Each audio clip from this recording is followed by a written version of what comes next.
Dans 32 minutes exactement, et avant de débriefer cette rencontre entre City et Liverpool, on va faire un détour par l'Emirates pour aller retrouver Anthony Tobelem et Grégory Sertic. Ils ont fait le travail, les joueurs de Manchester City, et ça a été parfois flamboyant.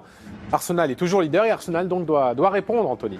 Retour donc à l'Etihad et cette magnifique victoire de Manchester City, 4-1. Je dis magnifique parce que Stan disait que ça n'a pas été le vintage City dans le jeu, ça a été le vintage City, le grand City dans les buts. Les buts sont magnifiques, Flo, notamment le premier, qu'on a pris très longtemps avant. C'est le switch dans la façon de jouer de City. Ouais, c'est dans la même action de proposer du temps faible et du temps fort.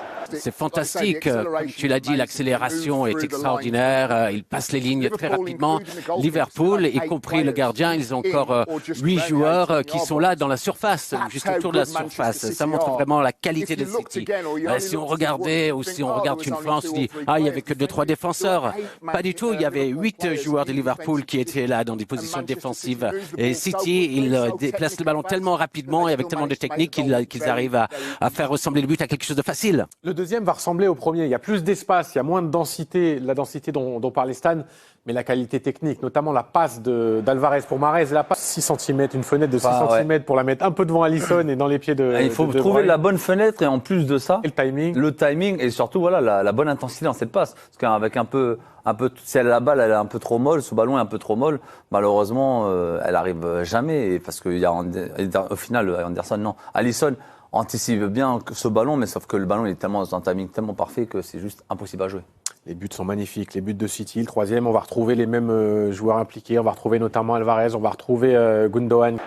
Soupler et aider Alisson sur sa ligne, mais en tout cas, tout le crédit, encore une fois, aux Citizens.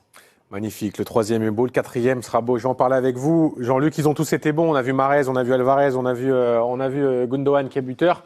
Il y en a un qui a été bon et qui est très bon cette saison. Ça n'a rien à voir avec le Jack Grealish de la saison dernière. Grealish buteur sur le quatrième, passeur sur le premier. Ça y est, on fait toujours la même erreur avec les joueurs qui arrivent à City et notamment qui arrivent pour Pep Guardiola. La première saison, c'est souvent un peu moyen. Et il faut attendre souvent la seconde saison. Il nous le prouve, Jack Grealish, que c'est un joueur formidable. Oui, il n'a pas coûté ce prix-là sans avoir du talent. Seulement, il faut que quand on arrive à Man City, il faut prendre sa place. C'est-à-dire qu'il faut comprendre le jeu de ses partenaires. City n'a pas attendu Grealish pour bien jouer collectivement. Mais Grealish est en train d'apporter cette saison sa pierre à l'édifice. Il amène du talent, il amène de la qualité technique.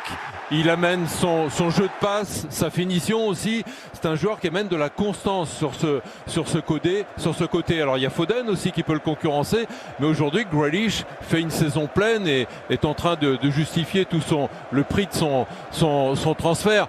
Mais au-delà de ça, ce qu'il faut remarquer, c'est que c'était un City de la saison dernière, un City qui est irrésistible, qui met en place ses triangles, qui renverse le jeu et qui surtout se contente pas de préparer, construire, mais d'accélérer, d'avoir ces fulgurances là, grâce à De Bruyne, grâce à ce jeu à une touche et ce temps d'avance toujours sur la défense. C'était le City de l'année dernière. En revanche, c'était pas le Liverpool de l'année dernière. C'était un Liverpool qui a tenu une mi-temps. On va reparler de Liverpool. J'ai envie de vous entendre, vous, Stan, sur Jack Grealish. Vous, l'ancien international anglais, vous aviez aussi été un gros transfert à l'époque. Il a fallu digérer tout ça pour lui. Là, c'est le vrai Grealish.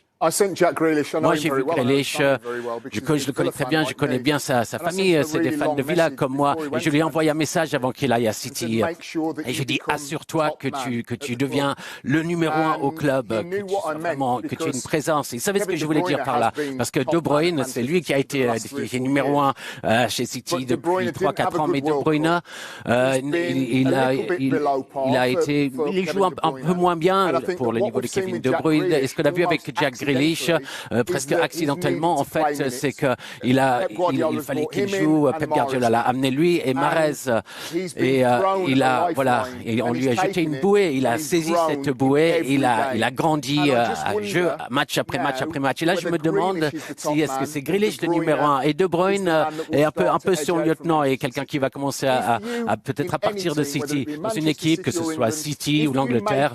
Si tu fais de Grealish numéro 1, il sera numéro 1. Intéressant ce que dit Stan Collymore. Et c'est quand même l'apport de Stan, l'homme qui envoie des messages à Jack Grealish. Il a dit, je le connais bien, on vient de Villa. Ah ouais, mais franchement, moi je dis chapeau. chapeau Grealish et maintenant c'est Almiron qui dit play like Grealish. Tiens, est-ce qu'on peut l'entendre, Jack Grealish, qui a été élu homme du match par la télé anglaise et à juste titre, on l'a dit, buteur et passeur, et on n'oublie pas son retour à 0-1, c'est lui qui revient sur Mo Salah. Écoutez-le, Jack Grealish, après cette victoire. The happiest man in Manchester, Jack Grealish. L'homme le plus heureux de Manchester, Jack Grealish. Belle performance. C'était brillant. On savait que ça allait être dur. C'est toujours dur contre Liverpool. Surtout premier match après la trêve internationale. On voulait bien démarrer ce sprint final. On avait bien démarré, mais on a pris un but parce qu'ils ont des très bons joueurs devant. On a pris un peu peur, en tout cas on s'est dit ça va être compliqué ce match. On a répondu de manière très brillante. Ça a été excellent, notamment en seconde période. Qu'est-ce qui s'est passé à la mi-temps pour que ce match bascule et que ça soit différent? Est-ce que tactiquement vous avez changé quelque chose? Non, je ne pense pas qu'on ait changé quelque chose. On s'est parlé entre nous avec le coach. Il faut qu'on reste dans le match. C'était plutôt bon notre première mi-temps.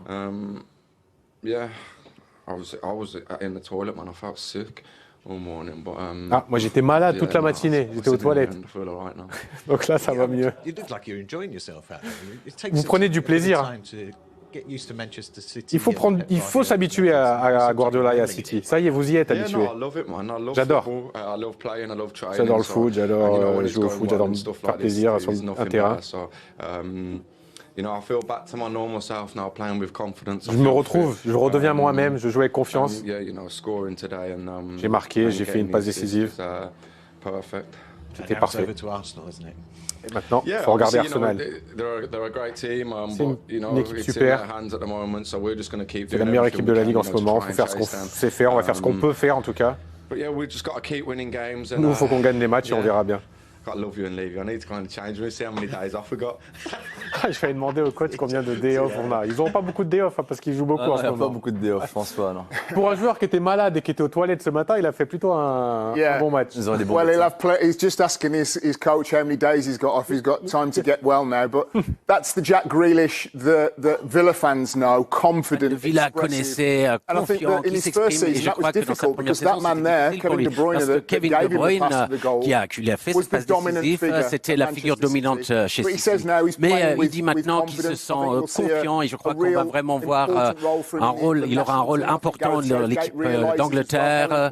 Également, Southgate sait aussi à quel point il peut être important. Mais c'est super de le voir sourire et qu'il prenne plaisir à son football et qu'il marque des buts, même si c'est contre Liverpool. Vous de lui en voudrez pas trop.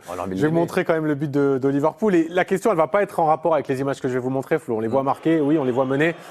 Mais d'une manière générale, cette équipe-là, on a l'impression, cette saison, qu'elle explose en vol parfois. C'était le cas à Brighton, à Brentford, contre le Real. Franchement, cette équipe, on peut la mettre dans les cordes et la mettre KO, cette équipe. Cette équipe, aujourd'hui, elle est incapable, tout simplement, de garder un rythme soutenu pendant une longue période, pendant un match. On va dire, ils sont capables de coups d'éclat. On parle beaucoup de ce fameux 7-0 à Anfield. J'y étais, sincèrement, c'est pas un 7-0 où ils ont été flamboyants. C'est un 7-0 où effectivement ils avaient c'était la journée avec. Je pense sur 7 buts, il y a 4 passes décisives quand même qui viennent quand même de Manchester United. Donc on n'a pas, pour moi, on n'a pas vu un grand Liverpool depuis beaucoup de mois. Et aujourd'hui, ce qu'ils proposent, pour moi, c'est pas une surprise parce que sincèrement, cette équipe aujourd'hui, moi, je les trouve cramés. Alors, au milieu, sincèrement, le mot, c'est vraiment cramé. Ils sont incapables de répéter les efforts, d'apporter dans des grands matchs, dans ce fameux 3 buts qui doivent revenir, par exemple, à Bernabéu, pas à aucun moment où vous sentez qu'ils peuvent le faire. Parce que c'est une certaine acceptation de dire qu'on n'est pas capable, tout simplement. Stan, en quelques mots, votre avis sur Liverpool? Il y a cette image dont vous avez parlé, le symbole de Trent Alexander-Arnold qui part tout seul faire le pressing, un peu à l'envers de tout le monde. quelque chose est cassé dans cette équipe. Pour gagner au niveau Premiership et des titres de Premiership ou de Champions League. Donc il est important que le mercato de cet été, quel que soit le budget donné, c'est qu'il faut qu'il signe Bellingham, Jude Bellingham. Je crois que s'il pouvait signer Jude Bellingham, ça pourrait allumer quelque chose, déclencher quelque chose. Voilà, ils pourront en dire à d'autres joueurs. Voilà, Bellingham est avec nous, c'est un des meilleurs joueurs d'Europe. Voilà, venez nous rejoindre aussi. Mais comme tu l'as dit, c'est au milieu de terrain qu'ils sont lents, ils manquent d'agressivité et ils ne arrivent plus à faire ce qu'ils faisaient il y a encore 2 saisons, 3 saisons et ça commence à se voir.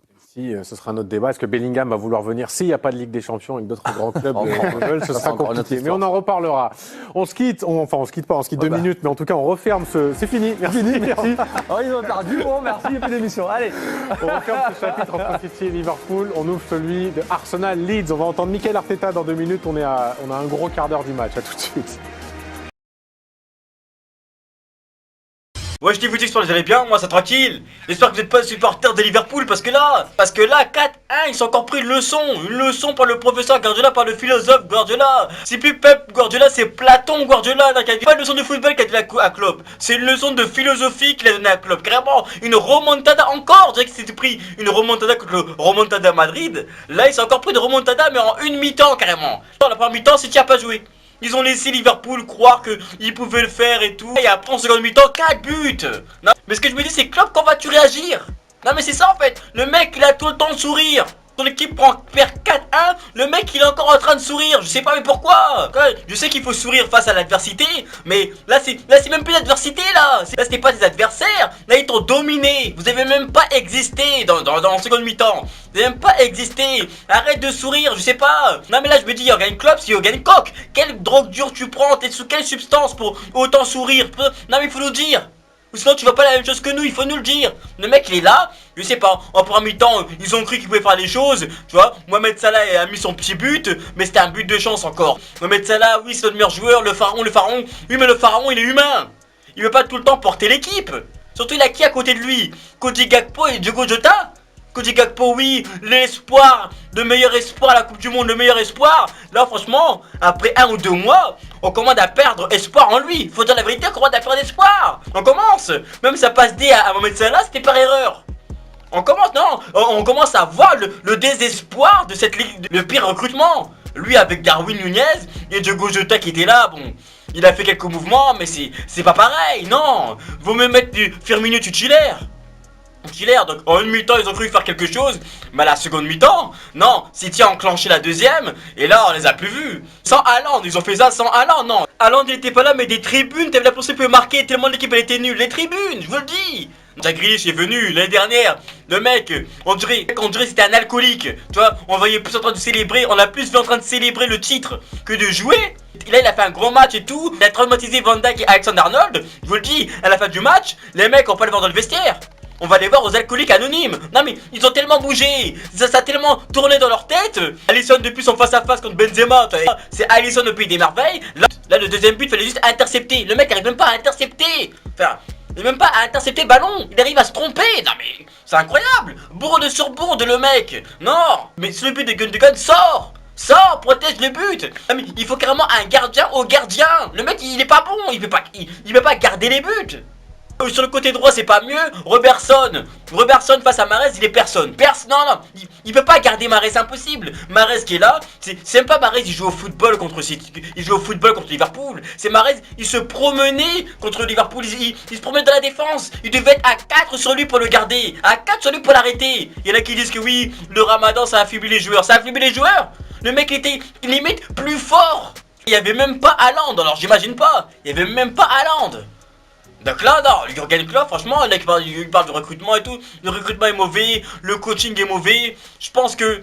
Mais il fallait surtout pas vendre Mané, parce qu'il a apporté l'énergie, Sadio Mané. Il a apporté quelque chose.